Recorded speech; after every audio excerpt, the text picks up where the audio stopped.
रात के 9 बजे पति ऑफिस से घर आया। पत्नी ने आते ही उससे लड़ना शुरू कर दिया क्योंकि वह उसे पसंद नहीं करती थी। पति ने कहा, मुझे खाना तो दे दो, बहुत भूख लगी है। पत्नी बोली, खुद जाकर खा लो, मुझे नींद आ रही है।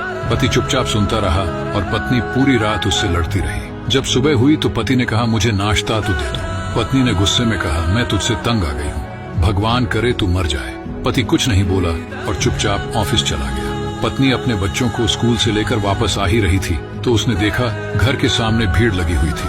वह करीब पहुंची तो देखा उसके पति की लाश घर के सामने पड़ी हुई थी। उसके ऊपर कयामत सी आ गई। मन में सन्नाटा सा छा गया। लोग आपस में बातें कर रहे थे कि कार से उसका एक्सीडेंट हुआ है। पत्नी जोर से चीखने लगी और चिल्लाने लगी कि मनोज उठ जाओ, मैं अब तुमसे कभी नहीं लड़ूंगी, तुम्हें कुछ नहीं कहूंगी, मुझे कुछ नहीं चाहिए। उठो मनोज, तुम्हें भूख लगी थी ना, चलो मैं खाना देती हूँ, मुझे छोड़कर ना जाओ, उठ जाओ। लेकिन मनोज कैसे उठता, इसे तो उसकी बद्दुआ ने मार दिया था। मनोज के जाने के बाद पत्नी को दुनिया के रंग नजर आने लगे, रिश्ते बदलते दिखने लगे, उसके अपने उससे मुंह मोड़ने लगे, दुनिया के लोग उसे गंदी नजरों से देखने लगे। फिर कुछ दिनों में उसे उसका घर भी छीन लिया गया। जो हिस्सा उसका बनता था ससुराल वालों ने उसे दे दिया।